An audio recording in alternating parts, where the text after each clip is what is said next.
Calgary Housing has had a very interesting year so far. Now, I'm going to go over the September report that was just released this afternoon. If you want to read the full report on your own, please click the link in the description. Make sure to watch my How to Read the Stats video to get a full explanation of the report that we're about to read. Comment your community in the comments below and I'll provide you with your very own community stats package for this month. Let's go. Hi, my name's Fyfe, your Calgary Realtor. If you're planning on making a move or if you just have some questions about the housing market here in Calgary, go ahead, book a call in my calendar link below and let's have a conversation. Now, I'm going to read this description in its entirety, so if you'd rather read it on your own, that's fine. Pause the video, read it, and move forward to the next chapter. So let's go. Supply levels ease with fewer new listings in August. City of Calgary, September 1st, 2022. August sales activity was comparable to the strong levels recorded last year and well above long-term trends for this month. While sales have remained relatively strong, there continues to be a shift towards more affordable options as the year-over-year pullback in detached sales was nearly matched by gains for multi-family product types. While higher lending rates have slowed the activity in the detached market, we are still seeing home buyers shift to more affordable options, which is keeping the sales activity relatively strong. This makes Calgary different than some of the larger cities in the country, which have recorded significant pullbacks in sales.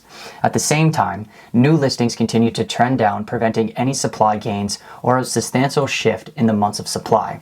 Despite year-over-year gains in new listings, the spread between new listings and sales this month narrowed compared to the past 3 months. This caused total inventory to trend down and preventing any significant shifts in the months of supply.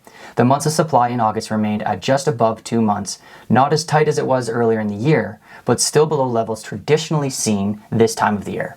For the third month in a row, benchmark prices eased, declining to $531,000. While the reduction reflects shifting market conditions, it is important to note that previous gains are not lost. The price remains over 11% higher than last year. So let's start this off by looking at the total residential prices for all of Calgary. Now, this is only a snapshot of the city, and we need to break these down into quadrants and individual communities to get the full picture. But from a quick glance, you can see that the total residential prices are up by 11% year over year. So that is all property types morphed into one. Now, I'd like to point out that the blue arrows as well, as you can see that every property type has kind of tapered off and some have even declined in price. Next is the total sales and inventory in all of Calgary. Now, this graph does include all property types across the whole city. This graph is fairly useful when looking back at previous years and trying to figure out, where we stand historically, but I'm more interested in what's happening over the past few months. Now, before we get into that, you can see that August closely resembles that of 2013. Roughly the same amount of sales and similar to the amount of inventory that we had in 2013, which was a pretty hot year.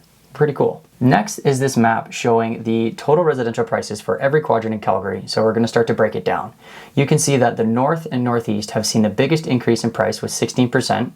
And the city center is still seeing a 5.7% increase, but it's the lowest in all of the quadrants. And look at the price difference between Calgary East and Calgary West. Over $306,000 difference. Oddly enough, they both saw the same 9.9% increase year over year. Pretty cool. Okay, so let's start to paint a picture of what is actually happening here month over month. Again, this is total residential. This is a snapshot here of every month's stats from January to September, both this year and last year. So first, we can see that the month of August is the third month in a row that saw a decline in the benchmark price, even though year over year, we're still up by 11%. We're now hovering between February and March prices for total residential. Remember, every property type will have a different story. You can see that the overall sales have declined, new listings have declined, and inventory has also fallen. At least everything is slowing down together. If sales were falling as new listings and inventory were climbing, we would see a bigger decrease in price as there would be a lot more options for buyers. So if you actually compare this month of August to last year, you can see we're very similar in stats, which is kind of cool.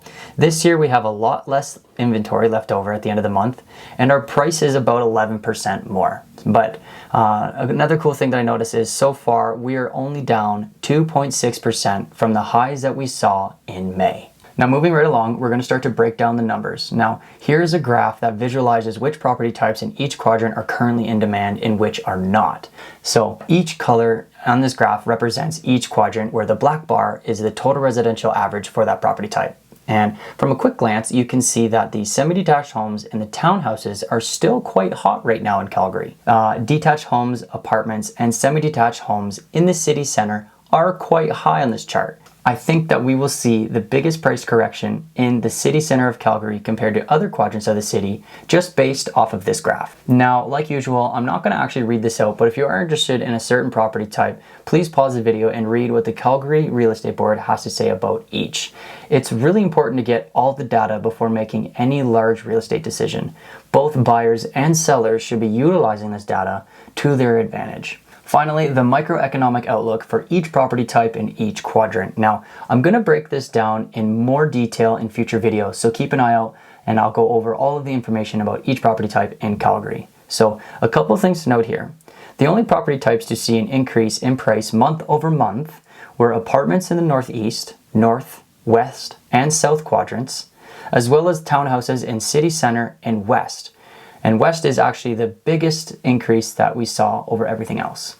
Now, everything else that we did see had a decrease in price, with detached homes in the northwest and west, as well as apartments in the northwest and semi-detached homes in the west, seeing the biggest decreases in all of Calgary. These numbers can be used in many different ways. Calgary real estate is still going to be somewhat competitive this year depending on the quadrant. Setting up a plan well in advance is still very much important regardless of current conditions. Take the time, do the research, and trust your advisor. If you have any questions at all, please shoot me a text or go ahead and just book a time in my calendar below. I really hope that you got some value from this update. Make sure to browse my channel for other related content. So until next time, peace.